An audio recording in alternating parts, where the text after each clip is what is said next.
7 tips on how to do yoga at home, practice and all is coming. For many of us, a regular yoga practice may be a difficult thing to establish. Here are some tips to help you get started. 1. Create a comfortable spot for your yoga practice. If you have an extra room that you can devote to your yoga, great. Having your yoga mat unrolled and out all the time is certainly inviting. Most of us, however, have to be more flexible and create a space when we want to practice. Try and find a spot where it's peaceful and quiet, with as much space around you as possible.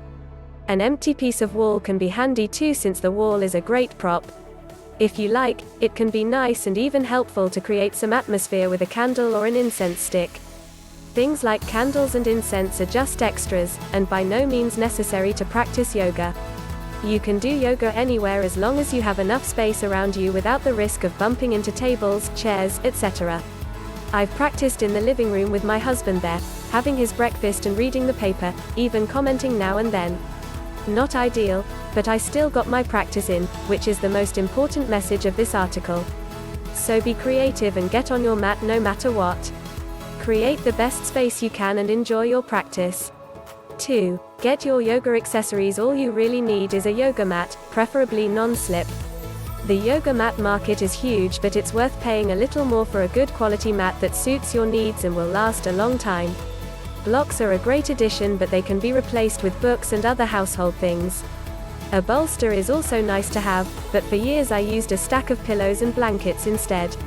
Accessories and even a yoga mat are by no means a prerequisite to practice. I have been in places where there was no yoga mat, and I found a piece of carpet to practice on. I've even practiced on beds in hotel rooms where there was no space to roll out a mat. Just be creative, no excuses. 3. Stay safe. Prevent injury. This is one tip with no shortcuts. Always watch your boundaries and especially be mindful of your body's vulnerable areas. Particularly vulnerable areas are knees, hips, spine and neck. If you feel any painful sensations, adjust, soften, come out of the pose if you need to. Don't force or push. Warm up your body properly before attempting more advanced poses, and keep checking in if it feels okay to be in a pose. Be especially mindful during transitions between poses or when moving in or out of poses. These are moments of a potential risk of injury because we tend to pay less attention to our alignment. 4. Choose your yoga style, routine. What are you going to do when you are on your mat? The first question to ask is, what do my body and mind need?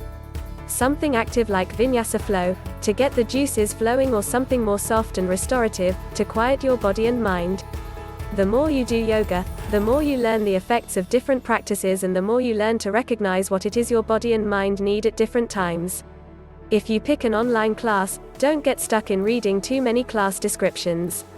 The nature of the mind is to look for the perfect class to solve everything. That class doesn't exist, you have to make it yourself. You can also decide to pick a yoga program where we've put together a series of classes that fit well together, or choose from playlists of classes your fellow members and Eckhart yoga teachers have compiled.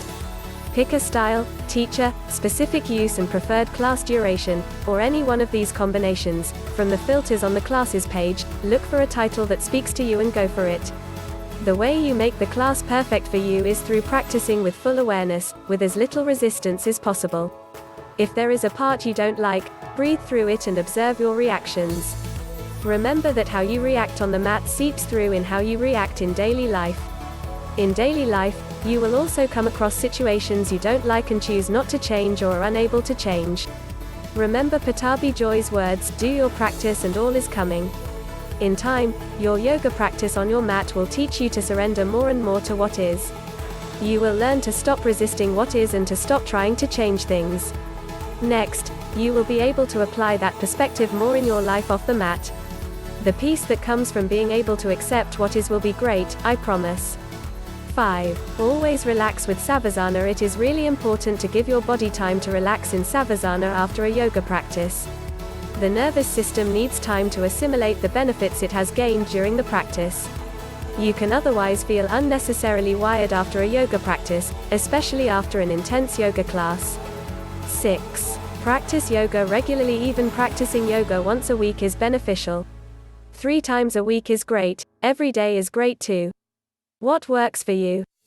If it's very important for you to achieve goals, then it is much better to set a goal of practicing 3 times a week, being able to do it and feeling proud of yourself, than to set a goal to practice every day and feeling bad if you do only 3 times a week.